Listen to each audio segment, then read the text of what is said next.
कर्मचाऱ्यांसाठी अत्यंत महत्त्वाची। एप्रिल महिना जसा जवळ येतो तसं सर्व कर्मचाऱ्यांना ओढ लागते ती पगारवाढीची।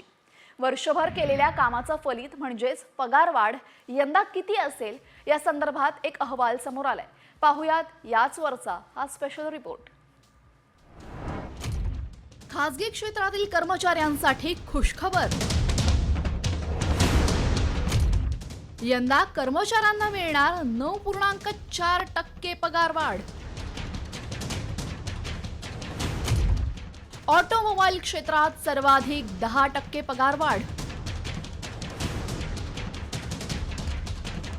खासगी क्षेत्रातील कर्मचाऱ्यांना गेल्या 5 वर्षांमध्ये समाधानकारक वेतनवाढ मिळत असल्याचे चित्र आहे आणि यंदा म्हणजेच 2025 मध्येही खासगी कर्मचाऱ्यांना चांगली वेतनवाढ मिळेल असा अंदाज मनुष्यबळ सल्ला संस्था मर्सरने सर्वेक्षणात मांडलेला आहे। यावर्षी खासगी क्षेत्रातील कर्मचाऱ्यांना 9.4% पगारवाढ मिळणार असल्याचा अंदाज आहे।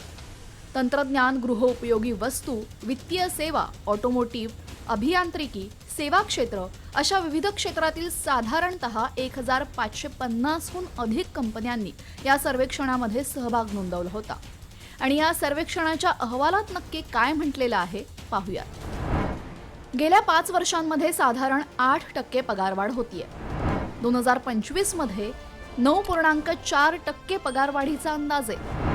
ऑटोमोबाईल क्षेत्रामध्ये सर्वाधिक 10% पगारवाढीचा अंदाज। मेक इन इंडिया या उपक्रमामुळे ऑटोमोबाईल क्षेत्रामध्ये सर्वाधिक वाढ। 2025 मध्ये 37% संस्था कर्मचाऱ्यांची संख्या वाढवणार आहेत, तर कर्मचारी कपात 11.9% स्थिर राहणार आहे।